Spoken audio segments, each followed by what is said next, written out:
Olá, meus amados. Estou aqui novamente em 16 de maio de 2020 para iniciar a adição eletrofílica em alcenos. O curso terá 7 módulos. Para iniciar, vamos ver a diferença entre a adição nucleofílica e a adição eletrofílica. Aqui nós temos o propeno, ele tem 2 carbonos sp2, acentuados pela cor verde, e um carbono sp3, mostrado com a cor amarela. Aqui nós temos o etanal, um aldeído. Esse aldeído tem um carbono sp2, acentuado com a cor verde, um carbono sp3, de cor amarela, e um oxigênio sp2, com cor vermelha.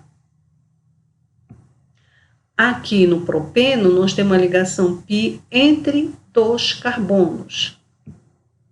Aqui no aldeído etanal, nós temos a ligação π entre carbono e oxigênio.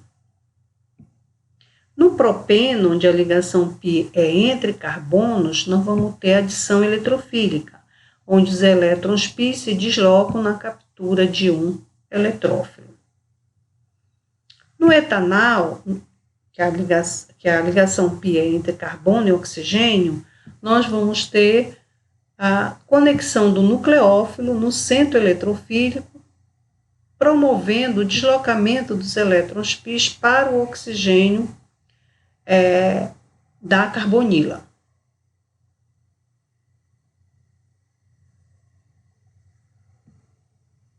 Reatividade dos alcenos.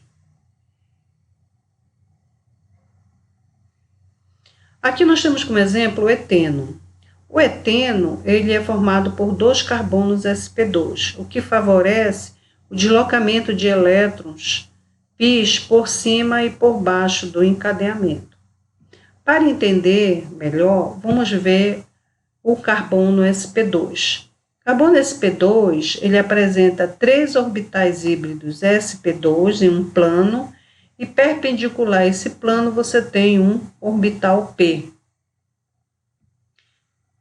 Então, o orbital p, ele vai favorecer a ligação π. E cada orbital hibridado vai favorecer a formação de uma ligação sigma. Então, você tem aqui o orbital p, favorecendo a ligação π, e cada orbital hibridado favorecendo a ligação sigma. O estado de ressonância do eteno é um fenômeno que ocorre por conta dos orbitais p que cada carbono sp2 contém. Então, você tem aqui, nessa primeira contribuinte de ressonância, você tem o compartilhamento do par de elétrons entre os orbitais p, né? Então, você vai compartilhar esse par de elétrons e formar a ligação π. A outra forma de contribuição de ressonância é você guardar os 2 elétrons em um orbital. E isso pode ser feito quimicamente. Então, esses 2 elétrons aqui no orbital p vão favorecer um excesso de elétrons por carbono, deixando esse carbono negativo. Esse outro carbono, como está com seu orbital p vazio, vai estar deficiente de elétrons e, portanto, catiônico. Essa forma de ressonância favorece com que esse par de elétrons que está aqui nesse carbono seja deslocado na captura de um eletrófilo. Essa é a primeira etapa do mecanismo de adição eletrofílica. Em contrapartida, o nucleófilo que está no meio reacional, vindo do reagente, pode se deslocar par de elétrons e fazer uma conexão aqui nesse centro eletrofílico, centro catiônico. E essa seria a segunda etapa do mecanismo de adição eletrofílica. Vamos ver uma adição de traço. Aqui nós temos o propeno, que vai interagir com o ácido clorídrico. Aqui, o cloro, por ser mais eletronegativo, ele puxa o par de elétrons, fica com uma carga parcial negativa, e o hidrogênio, momentaneamente, fica deficiente de elétrons com uma carga parcial positiva. O propeno desloca seus elétrons π, capturando a parte eletrofílica do reagente. E aí você desloca o par de elétrons, sigma da ligação, para o cloro, gerando no meio reacional o nucleófilo ânion cloreto.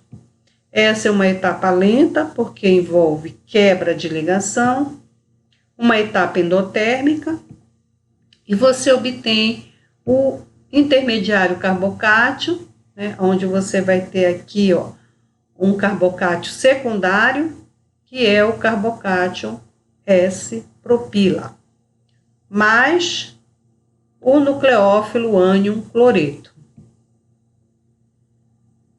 Continuando a adição de hidrácido, você tem o intermediário carbocátio, fazendo a interação com o nucleófilo ânion cloreto.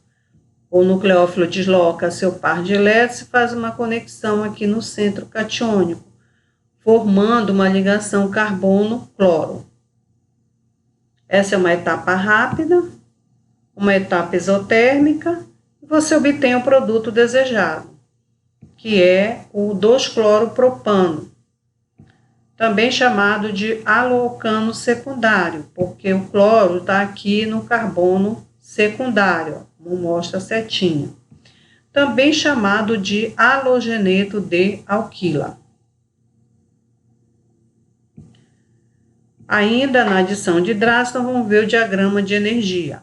Então, aqui nesse primeiro momento, você tem uma interação direta entre substrato e reagente, no momento em que os elétrons π do substrato se deslocam para capturar a parte eletrofílica do reagente. Em seguida, você forma, pela deslocalização de elétrons, você forma o ânion cloreto.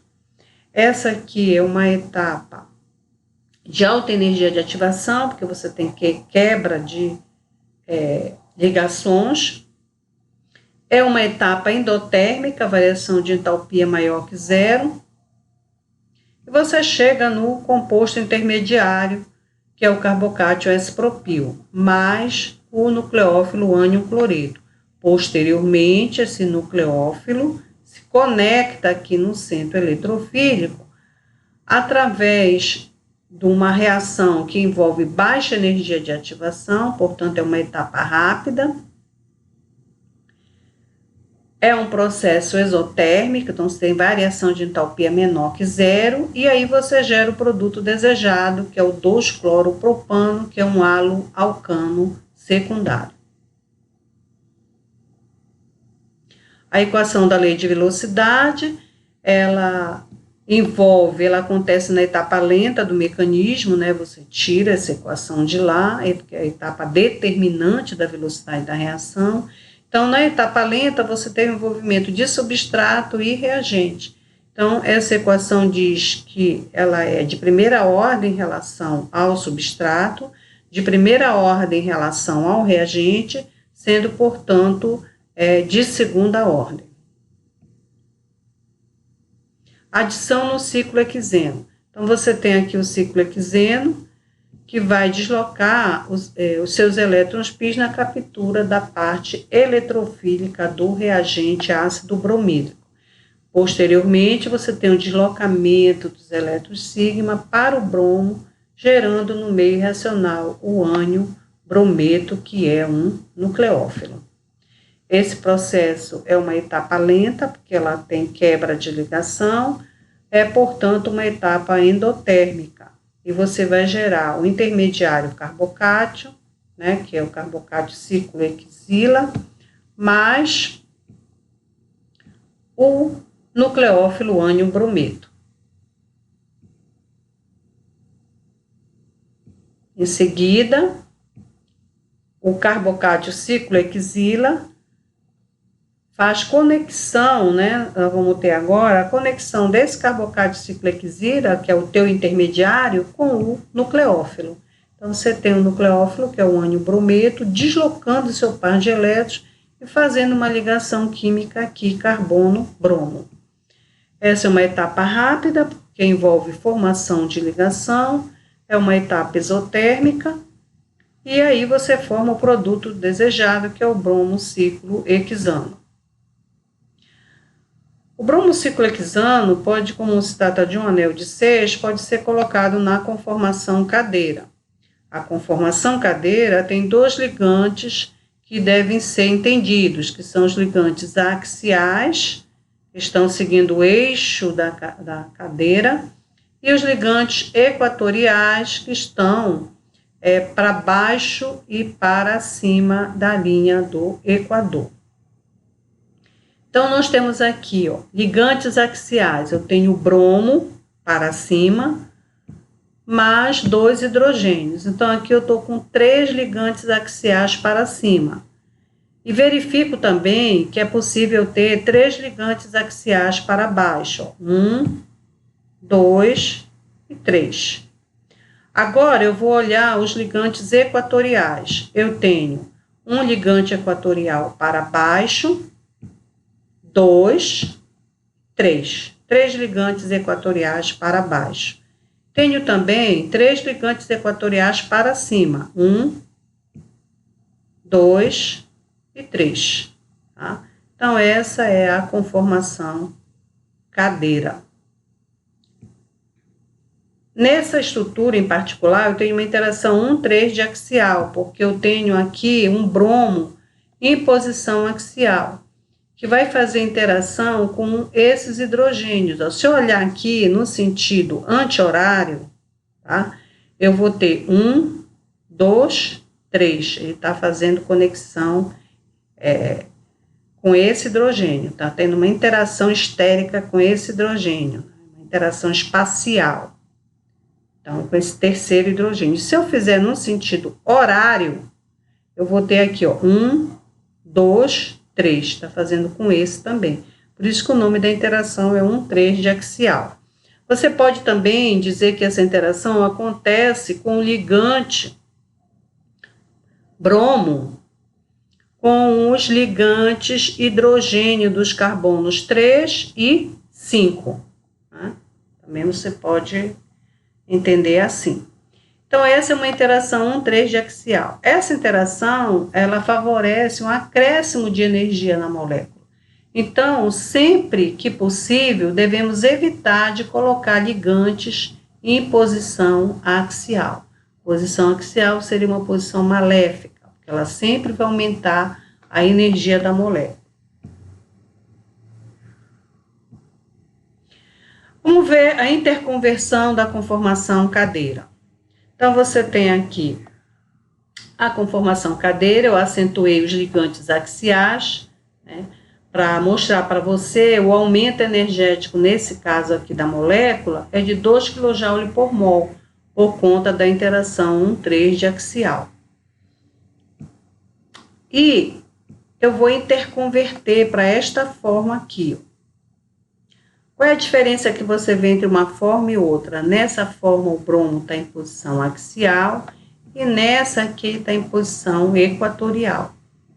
Como isso acontece? Essa posição aqui, equatorial, ela vai ser sempre a mais estável, né? Porque eu não vou ter acréscimo de 2 kJ por mol. Porque aqui eu tenho uma ausência de interação, 1,3 de axial. Como que eu passo dessa forma para essa? Eu peguei esta ponta aqui da cadeia que está para cima, eu abaixo, ó. Tá? Então, peguei essa ponta e abaixei. Quando eu faço isso, o bromo sai da posição axial e vem para a posição equatorial. Veja que ele mantém a sua posição espacial. Aqui ele é axial para cima. Aqui ele também está equatorial para cima. Então, essa é a interconversão da cadeira. Todos os ligantes que estão em axial passam para a forma equatorial. Projeção de Newman para a conformação cadeira. Vamos trabalhar agora com bromo axial. Então, bromo axial. Vou passar isso para a projeção de Newman. Tá? Então, bromo na conformação cadeira. E aqui eu tenho o bromo ciclohexano na projeção de Newman. Vamos ver como a gente passa de uma projeção para outra. Esse carbono aqui, onde eu tenho bromo axial para cima, hidrogênio equatorial para baixo, na projeção de Newman eu vou representar por um círculo, tá? Então, vamos localizar aqui na Newman. Esse círculo, que é aquele carbono de trás, ele está com bromo axial para cima e hidrogênio equatorial para baixo. Depois, o que é que eu tenho aqui? A cadeira, ela desce, né? Tem uma descida do carbono. O carbono desce aqui e depois o carbono sobe e pega novamente o carbono de trás. Então, eu tenho aqui, ó, na cadeira. Carbono de trás, você tem aqui, ó, desce, depois você sobe e atinge esse carbono, tá aqui, ó, desce, sobe e atinge esse carbono que eu vou representar também por um círculo, tá? Que tá aqui, ó, aonde eu vou ter hidrogênio axial para cima, hidrogênio equatorial para baixo. Tá aqui, ó, hidrogênio axial para cima, hidrogênio equatorial para baixo. Posteriormente, eu venho para o carbono da frente, que eu vou representar ele por um ponto, ó, aonde eu tenho hidrogênio axial para baixo e hidrogênio equatorial para cima. Aí eu venho para cá, ó, tá aqui o ponto. Hidrogênio axial para baixo, hidrogênio equatorial para cima. Desse carbono, o que é que eu verifico? Eu tenho uma subida para alcançar este carbono e depois eu desço para alcançar esse. Então, tá aqui, ó, subi e depois desci, ó, para chegar aqui. Esse carbono, que é o ponto, eu vou ter hidrogênio axial para baixo e hidrogênio equatorial para cima. Agora, eu vou fazer a projeção de Newman para a conformação cadeira com bromo equatorial. Então, eu tenho aqui o carbono de trás, a gente já viu que é um círculo, né? Então, eu tenho hidrogênio axial para cima, hidrogênio equatorial para baixo. Então, eu venho aqui e vejo, ó, círculo, hidrogênio axial para cima, hidrogênio equatorial para baixo. Aqui eu tenho uma descida para chegar nesse carbono e depois eu subo para chegar nesse carbono aqui da extremidade. Então, tá aqui, ó, eu fiz a descida e depois a subida, para chegar onde? Nesse carbono aqui, que é representado por um círculo, aonde eu tenho hidrogênio axial para cima, hidrogênio equatorial para baixo. Aqui, ó, hidrogênio axial para cima, hidrogênio equatorial para baixo. Posteriormente, eu venho para o carbono da frente, que eu represento por um ponto, né? Então, esse ponto vai me dizer que eu tenho, ó, um hidrogênio axial para baixo e equatorial para cima. Tá aqui. Axial para baixo, hidrogênio equatorial para cima. A cadeira sobe, depois desce para alcançar esse carbono da extremidade. Então, tá aqui, ó, ela sobe, desce e pega o carbono da extremidade, que é o da frente, aonde eu tenho bromo equatorial para cima, hidrogênio axial para baixo. Tá aqui, ó, bromo equatorial para cima, hidrogênio axial para baixo. Ok? Prosseguindo, a gente vai ver a estabilidade do carbocátio, que são formados com o intermediário nessa reação de adição eletrofílica. A estabilidade do intermediário carbocátio é explicada pelo efeito de hiperconjugação, que favorece a dispersão da carga positiva.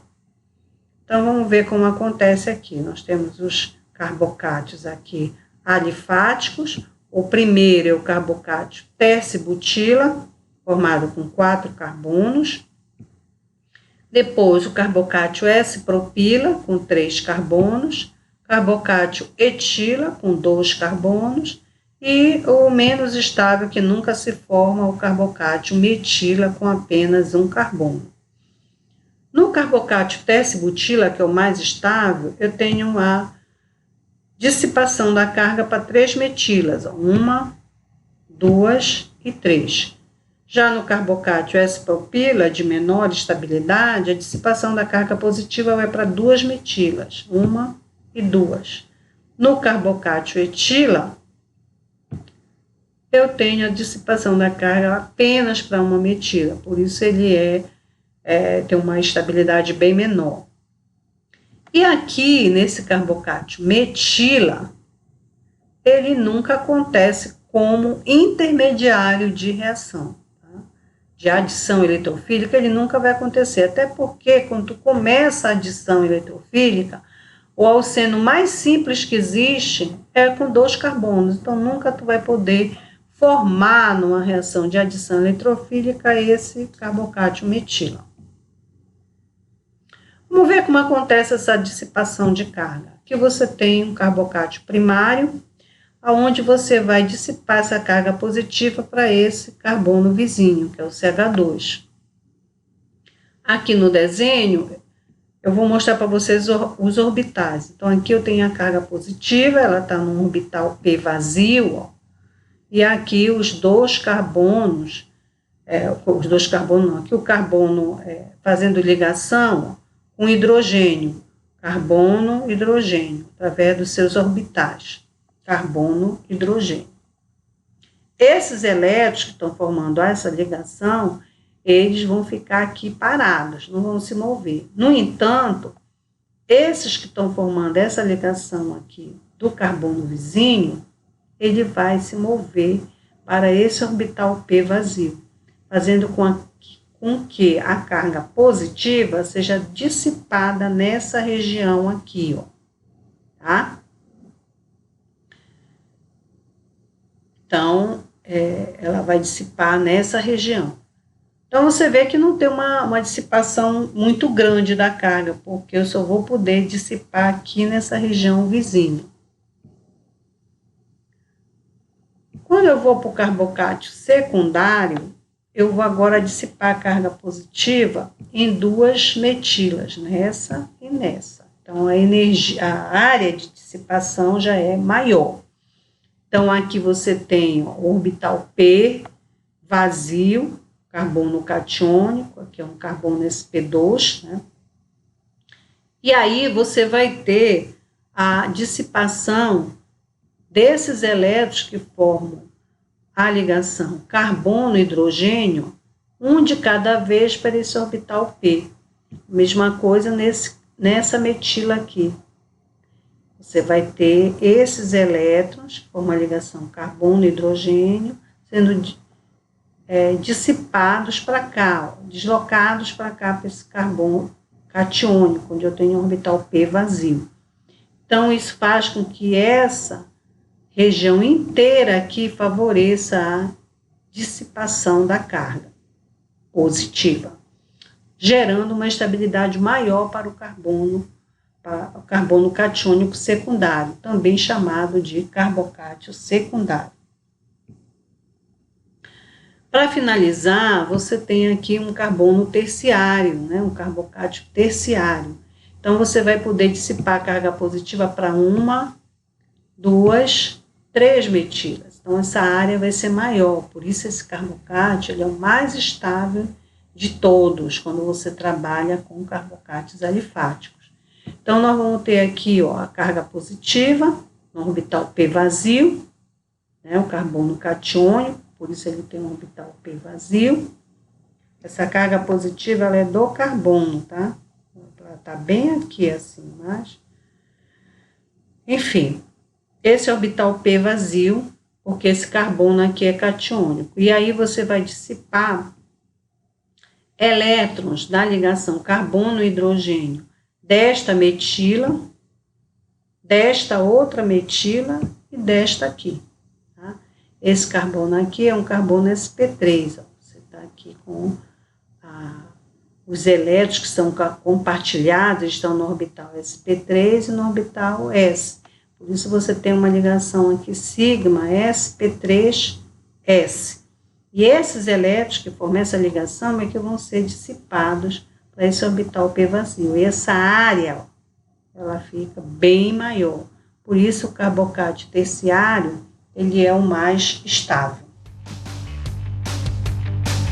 Para complementar o entendimento, você pode ver a adição eletrofílica também nesse endereço eletrônico. Essa aula está no YouTube, então tem muito mais detalhes.